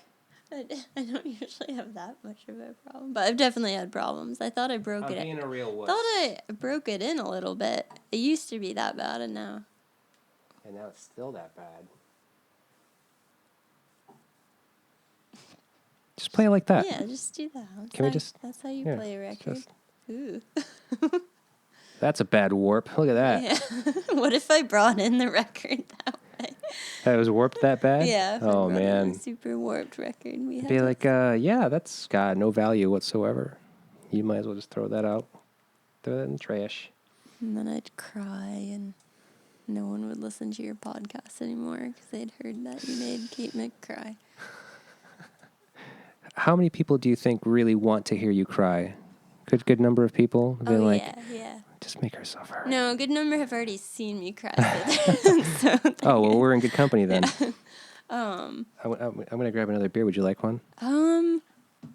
Sure. Yeah. All right. Why not? You can continue on with that speech. I'm still listening. Oh yeah. You're a crybaby? Oh yeah. Sure. You're a sad sap. Ever since I was a kid. Oh, I am too. Yeah. I very well might have some actual legitimate mental problems that I Oh, have not totally. addressed. Totally. Absolutely, you do. No, Yeah. No, no, I don't know you. Of course I was more like saying totally. Yeah. I think most. I think most people do, and Yeah. And I think if people allowed themselves to cry, everyone would be like a blubbering slob all the time. Right. But do you think that maybe you have more problems if you can't help but to cry?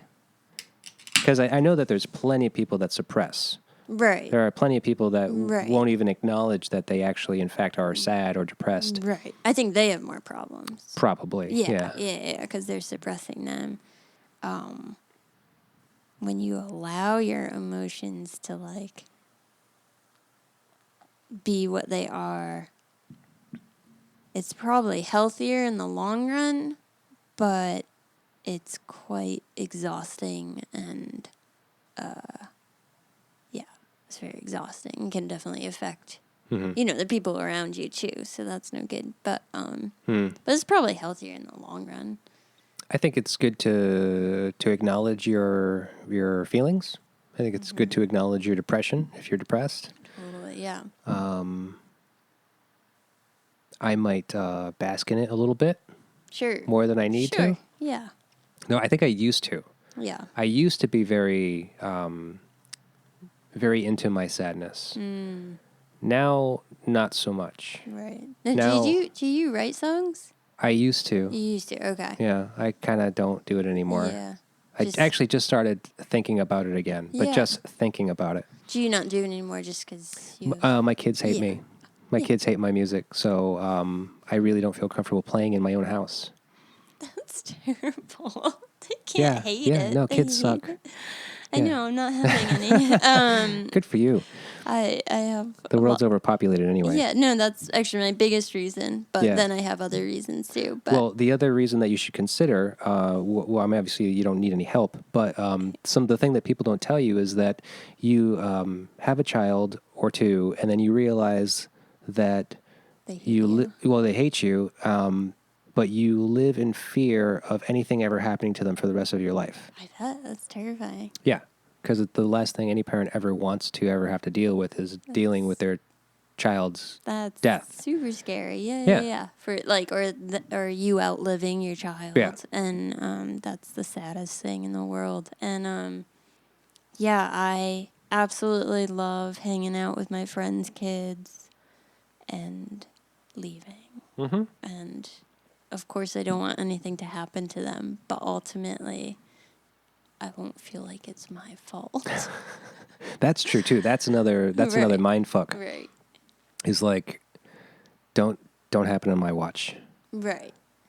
Let your mother call me with the bad news. Right. Don't make this my fault. Awful. Yeah. So it's actually, so I can see why, like, for so many years, people, forever, people say, oh, it's kind of selfish not to have children. And I can see that because it gives you peace of mind. But I think it's becoming selfish to have children because the world is overpopulated. Yeah. And there's just so many kids that don't have homes. I think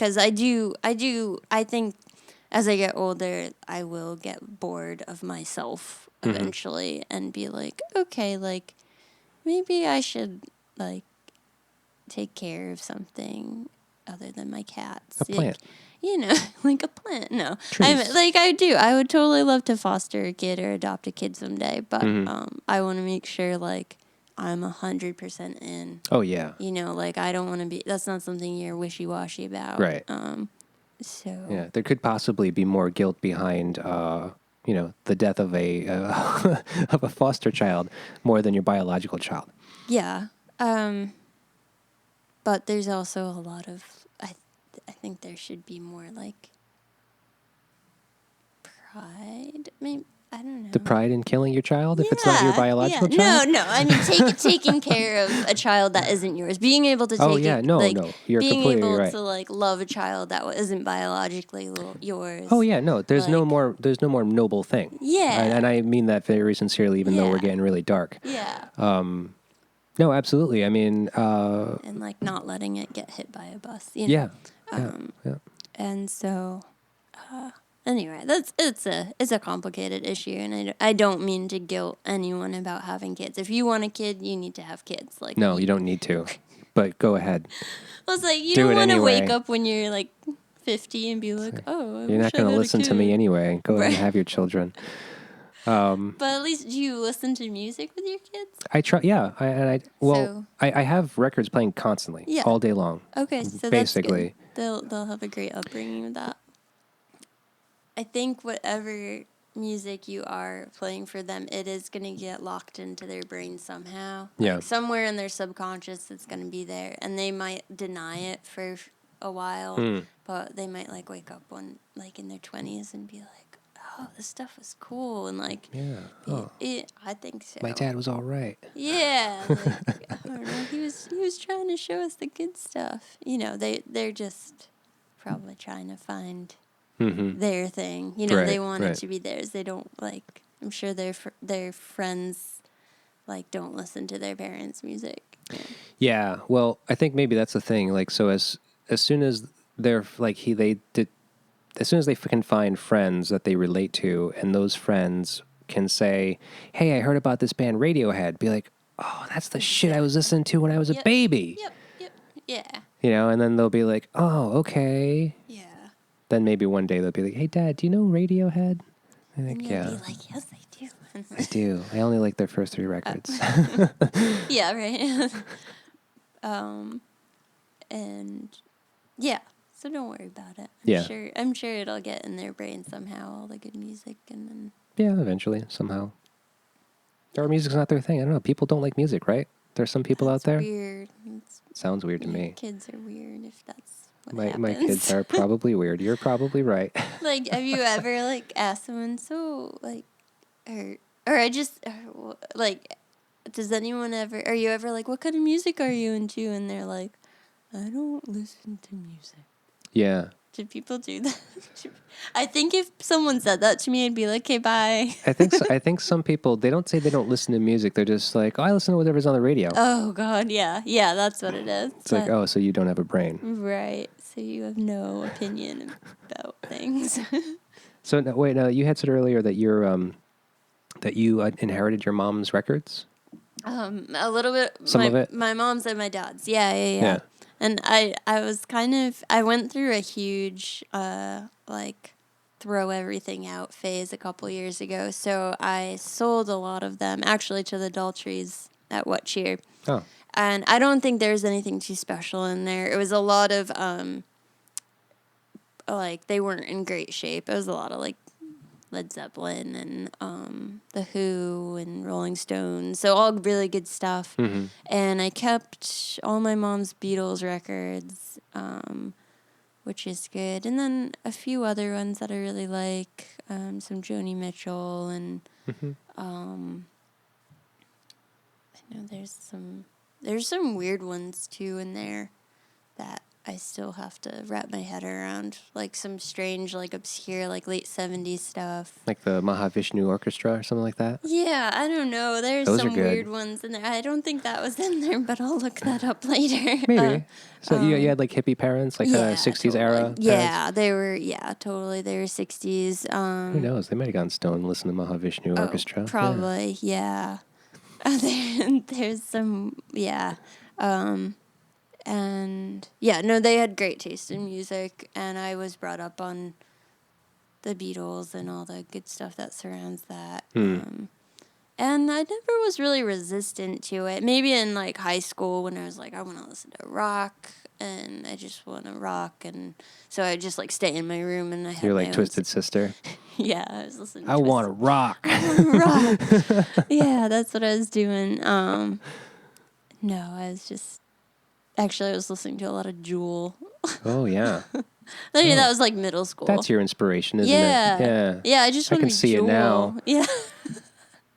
I think she was like the first one where I was like, I think it might have been one of the first CDs I bought for myself.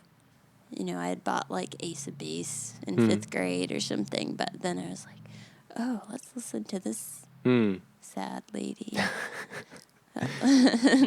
This sad, pretty, angelic-sounding lady. Yeah, that I kind of relate to, even though I'm not angelic. And then, and then after that, it was, middle school was like a lot of like Everclear and Third Eye Blind and Green Day and all that stuff. And I was still looked upon as kind of a weirdo for listening to that stuff because a lot of my friends were listening to the boy bands and all the pop crap. And then in high school, I got more into Nirvana, Pixies, a lot of college radio stuff, Echo and the Bunnymen, and the Eels, and then... Oh, yeah. Yeah, I don't know, just... Eels I only got into recently, actually. Yeah, they're great, yeah. They got a lot of stuff out there, too, and... I could go on and on about all that music, but... Okay. Yeah. Let's continue with this record. Yeah, let's do it. Side 2. Side 2. Of Doolittle. Oh, I'm sorry. Yeah, It's a little hard with the left hand. I know. Oh, left hand, yeah. Yeah, you try doing anything with your left hand, okay? You're right-handed, right? No, I'm left-handed. No. Then try with your right. No, I'm right-handed. I'm right-handed, but I play banjo with my left. Are you serious? No, I'm not. Why are you fucking with me, Kate? I don't know. That's cool. I love how demented he sounds when he sings. I wish I had that in me to be that kind of demented. Yeah, right. I know. You wonder what he was thinking. So So you asked earlier. Oh, you think he's religious? And I know he was brought up, of course, like we all probably are. I know he was brought up with Catholicism, I believe. So he has all those creepy religious lyrics. Yeah, which I love. There's definitely a lot of overtones, some direct references, obviously. I mean, if you do the research on this record, how there are some songs that are kind of direct relations to, what is it called, Samson and Goliath? Oh, yeah. The Whore of Babylon. Yeah, the whore song, yeah. Yeah, the whore song. The whore song. We got so excited when he said that. This is really weird. That's my song.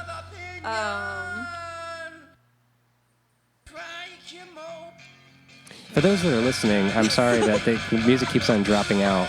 I don't know why. I got this new recorder. Listen to the music too. They can hear the music in your. In the audio, you're going to hear the music. In the video, that gets cut out. Right. So the video could give a fuck less. They don't care. Right. But yeah, in the audio stream, I'm assuming that that's not going to cut out. I got this new recorder. When I was recording on the computer, sometimes it would clip. The music would be too loud, and it would just automatic clipping to avoid distortion. And it would drop out in our headphones, but it was still recording it. Right. I don't know if that's happening with this now. Right. Paco Pico Piedra. I do like the Spanish influence, too. Yeah. I sometimes incorporate some Spanish words. Yeah. He has that song. Is it on Surfer Roses? The Javelina? Oh, no. No, that's a B-side, I think. Oh, okay. That makes sense. Yeah. Yeah, that makes sense. I love that song. But yeah, they have Surfer Rosa's got Vamos on it. Vamos a la Playa. Yeah. And a couple of other songs. What else is there? A couple of other Spanish things in there. Yeah, it is kind of annoying that they don't have all the lyrics on here. You only have certain songs. But,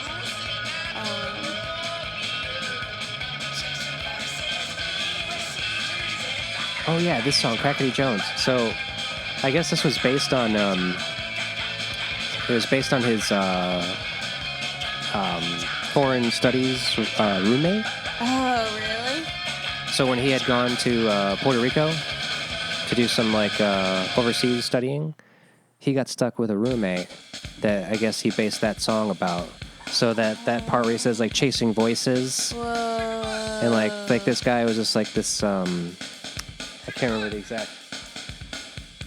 Can't remember exactly what it says, but it's some weird like.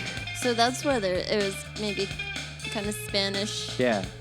In there. Yeah, I guess so. Actually, I didn't even think about that. I love this song. It's just like this weird surf song. It's like, Right.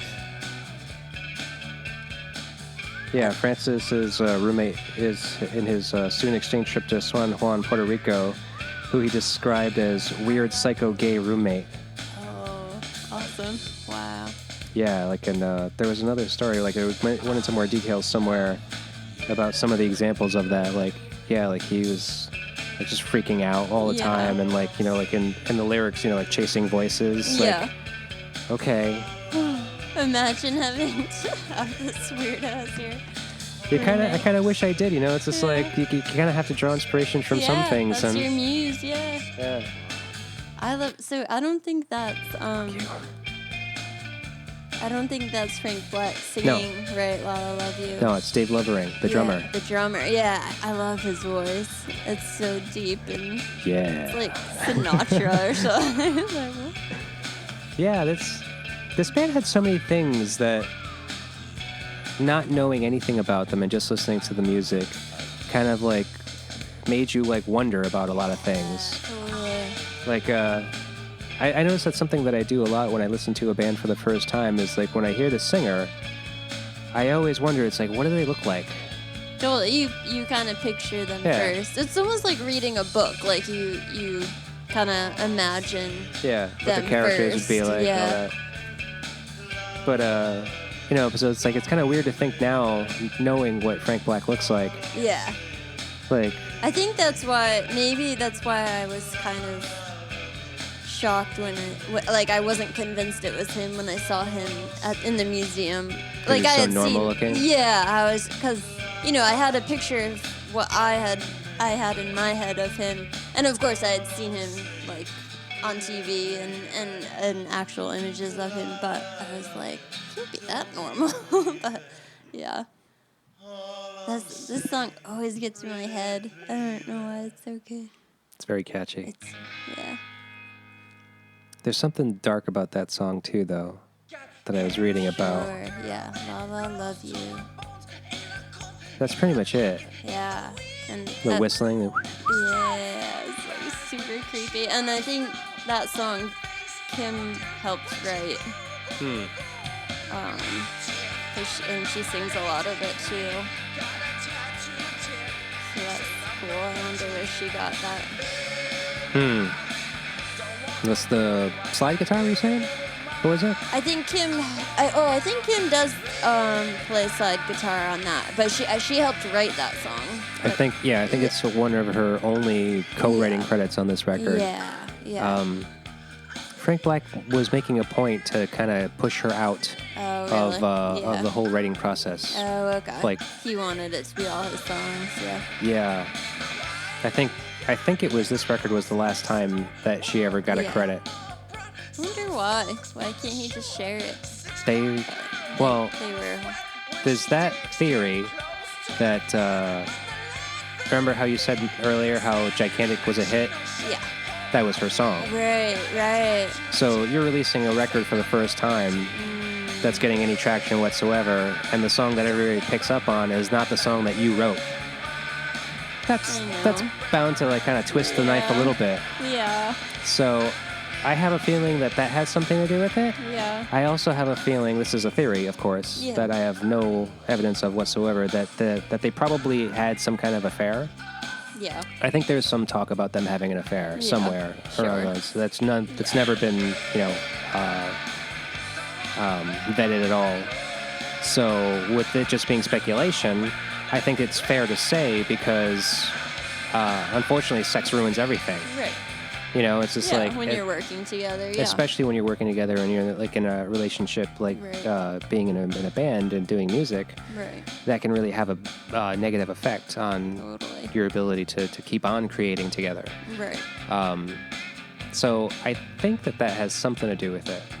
So with her getting that credit so early on into the career, and then if sex was involved, and it kind of like made things sour, like that may have made them worse. They both have pretty dominant personalities. Oh yeah. Especially. And they're obviously gifted songwriters, so. Right. Yeah. That's my theory. Yeah, that sounds about right. And yeah, I know she had like her breakdown and all that, but yeah, you would hope that you could put egos aside and just be like, cool. No. No, I guess not, unfortunately. Yeah, it's especially if it's your livelihood. Yeah, I mean, livelihood is a stretch for them at this point in their career. Right.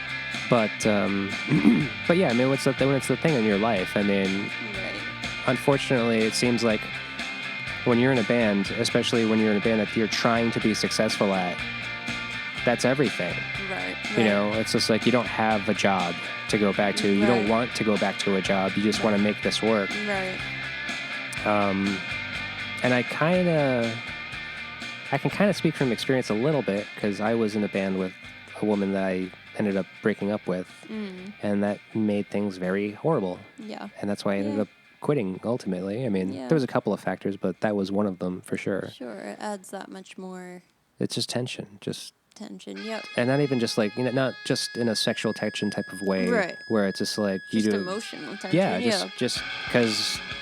Yeah, it gets everything messy. Everything gets immersed in that, and like, you have to see them all the time. It's just like sometimes when you break up with somebody, you don't want to see them. Yeah, that's the only way you get over them usually. Yeah. Right, and then you have to see like who they're hanging out with and like who they're talking to and what they're doing. It's just like, I'd really rather not be here. Yeah, for sure. Yeah. But I'm glad Kim has the breeders and is doing so well with that. And yeah, I mean, I think realistically, like when she got off into the breeders, like she, in all senses, like eclipsed the Pixies. Yeah. Until just recently, and that was probably have to do with them reuniting. Right. So, yeah, I think the Pixies, the breeders, were such a better, like, successful side project. Yeah. Because even Frank Black and the Catholics or his solo work, just like, that really didn't get much traction, I don't think. No, it didn't. Yeah. He always had to play under that shadow of like, I fronted the Pixies. Right. Yeah. While Kim, it was like, I made my own band, and yeah. Yeah, and she didn't have to,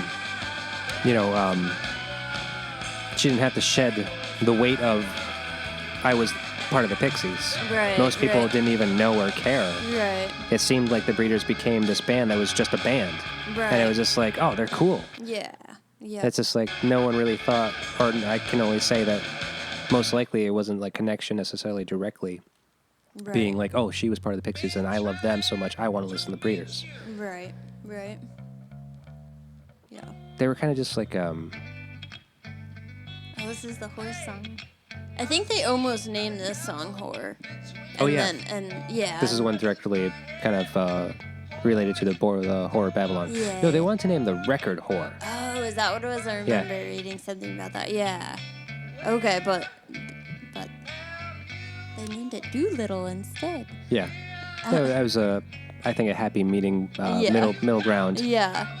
I mean, realistically, I don't think this would be as successful if it was called Whore. Right, it's true. Yeah. So it was probably one of those last-minute decisions that was probably for the best. Right, for sure. But, the Pixies, the Breeders, I mean, kind of like seem to be like almost like in the same chronology as the Pixies, because they were also on 4AD. Their first records also still had the same look. I don't know if it was the same artist exactly, but they still had that same. It had the same similar presence, right? Package-wise, right. It was like familiar. Yeah, it yeah. was like, oh, this is definitely related to the Pixies Right. somehow, and yeah. So even if you didn't know or make the connections, I think that it just kind of fell into the same camp of like the 4AD family, this kind of really really cool indie rock music, college rock music, if that's what you want to call it. And I think that's kind of like where a lot of their success came from. Yeah.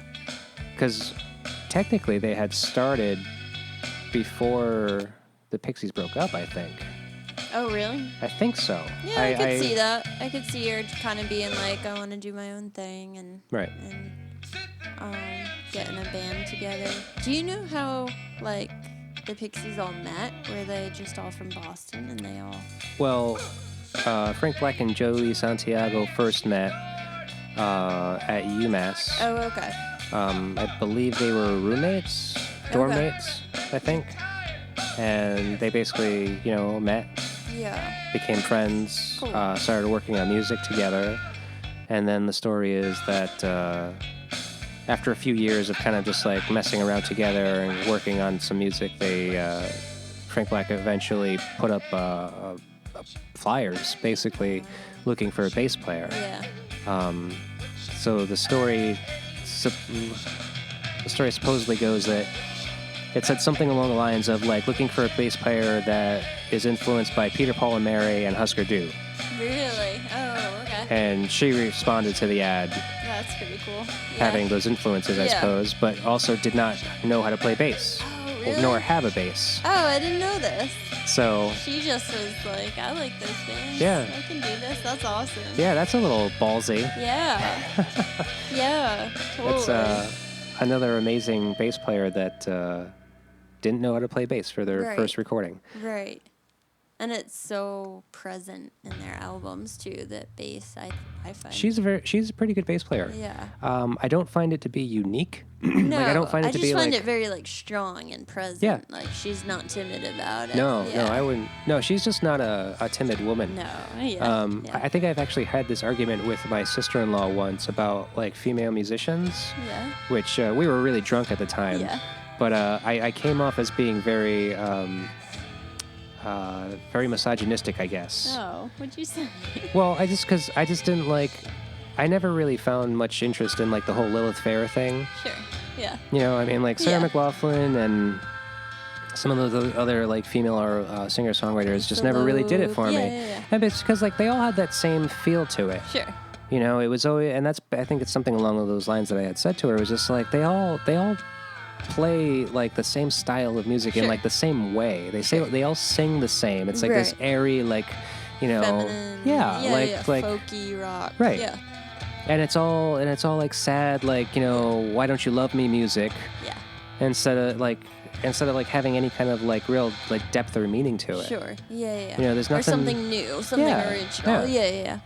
So but I had some examples of like women performers that I knew that I admired and I thought were amazing at playing like rock music, because I was Right. just like, I think that was also one of my arguments, was this just like, well, why don't women just like fucking like rock? Like why can't they just like own Yeah. their instrument and just Right.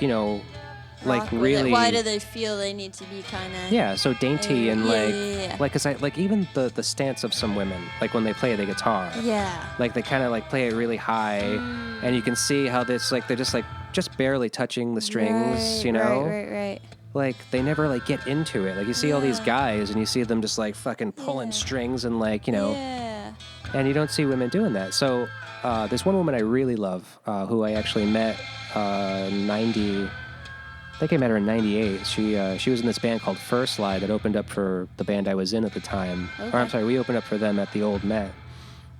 And she blew my mind. Yeah. Because she was the opposite of all of that stuff. Awesome. Yeah. The first time you see a woman like rock out, Yeah, you're yeah. like, holy shit. Like, Yeah, I that's mean, and, fucking like- awesome. I want to be that. Like her singing was like amazing and like so like just like kind of guttural. Like she just like she really let it out, and you could see it in her performance.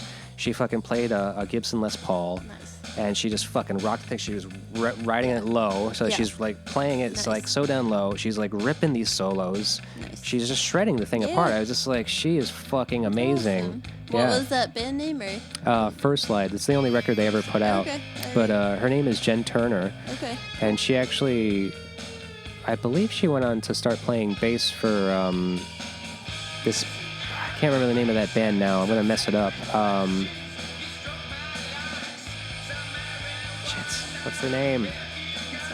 It's okay. It's one of those weird names like, you know how like in the early 2000s there was like Clap Your Hands, Say Yeah and stuff like that. All these bands with long fucking names. Yeah. It was one of those bands. Okay. And I can't remember the name of it for the life of me right now. Yeah, in the moment you can't ever remember. No, I hear ya.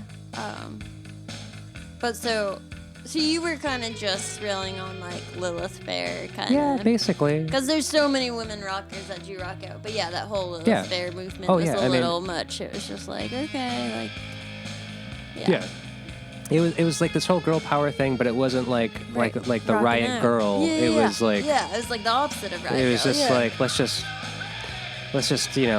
unite in our sisterhood type thing, which is like okay, that's cool, but there's no place for me in there really. Right, that's so true. There's no place for most men in that. That's very true. Yeah, so you're only gonna get half your fan base, and for sure. I mean, I can relate to some of those songs. I'm not to say that they're not. What's her hit song? I forget. But I remember like in Jewel. I remember like the song on the radio. I was just like, oh yeah. Yeah. At least it's something. It was something kind of new and different. And then, after the 10th love song on an acoustic guitar. Right. I mean, it's the same thing with like dudes in their acoustic guitars, and I was sick of that, so I was like, I'm picking up a banjo, so. Yeah, that happens like with the music industry in general. Is like as soon as they find something that works, they're like, oh, let's get 10 more of those. Right. And so you have an oversaturation of whatever it is. So for at that era, it was like female musicians. It was Tori Amos, I think, was the one that probably spawned all that. Tori Amos and Sarah McLachlan probably are the ones that sounds right. that were like really kicked off the whole female musician thing, and unfortunately kind of went in that direction. But then obviously there was other greater musicians. I mean, there's plenty of female musicians I listen to now that I really love. Yeah. So, I don't know. Sorry, ladies. I don't mean to be so. No, I'm not offended. So dude-like. I totally agree with you. And people should just listen to what they want to listen to. If you don't want to listen to Lilith Fair, that's understandable. Right. And that's a festival. It's not even an artist. Right, yeah. Lilith Fair genre. I find it like to be a genre, like almost. Yeah. The Lilith Fair genre. You say Lilith Fair and you're like, oh, I get it. Yeah. Yeah. Yeah, right, yeah. But, okay, that was the album. That was the album. It's wonderful. It's a good album. Thank you for suggesting it. Yeah. I'm not familiar with Bonnie Raitt so much. Yeah. So I'm not a huge Bonnie Raitt fan. I grew up on like her greatest hits or something like that. But I found this record like for $7 or something at In Your Ear, and I was like, oh, I'll give this a try. And I brought it home, put it on, and it's just beautiful. It's just beautiful record front and back. And she went to... There's a lot of old folk covers on it. There's a few of her originals, but she does some nice covers as well. And it was recorded in, like, a cabin. On the record itself, it says, like, a little story of where it was recorded. It was recorded in a cabin in, like, north of Michigan or something. Like, like, on an island off of Michigan or Wisconsin or something like that. And, you can just, like, tell that it was made in, like, some very, like, cozy place. I don't know. Yeah, so it's a really sweet record, and you can really hear her, like, blues influence, and, definitely not a lot of rocking out, but it's very, I love just putting it on, and it's, like, very sweet. Sounds good. Yeah. Yeah, she's more of a country blues rock person, right? So Yeah, for sure. So maybe sometime we'll discuss that. And, sure. Yeah. I mean, I'm always into listening to something different, Yeah. which is kind of why it's nice to start kind of approaching a guest with their collection as opposed to trying to Yeah. use whatever I've got for the time Sure, being. that is nice. Yeah. So, yeah, because I think Bonnie Raitt's kind of like one of those artists that I have known about forever, Yeah. but never really got into her work. Yeah. So it's definitely something I'd definitely be interested in giving a whirl, Yeah. just to kind of get a good idea of like, oh, Right. okay, yeah, now I see Right. why you've had this longevity of a career. Right, you know? exactly. I think that's what I realized out of this too, because I was like, I know she's a great artist, great musician. I couldn't even tell you the names of other albums of hers actually, other than like the greatest hits, and so yeah. So when I just picked this album up, I was like blown away. I was like, oh, I didn't realize she was so good, and she's, and that was one of her first albums. It was just cool to really see where she came from, I guess. So Yeah, cool. yeah, Sounds good. Well, we'll do it next time. for sure. Do you have anything coming up? Any shows that you're doing soon? Or I do. The Askew on August 16th, which should be a good show, and then I've got a show in Beacon, New York, and then I've been drinking about and I've been in Beacon, New York. oh, I have friends in Beacon. Yeah, really? I do. Yeah. Really? Okay, yeah, Okay. I've never been. I'm really excited to visit and see what it's all about. I'm playing at the Dogwood, which is I've been it's just like singing a restaurant cafe that's been there for a long time, and it's just very popular to musicians. Okay. So yeah, the Dogwood on Thursday. Jed Marshall, Andrea Moreau, help a lady out. Yeah, so that would be great. Yes, and then September, hopefully my new album will be out. September. Yeah. Cool. Big plan? Any big release? Not yet. Not yet? I still am figuring it out, so it'll probably be the end of September. So we'll see. and just to be I'm sure. Sure, there's something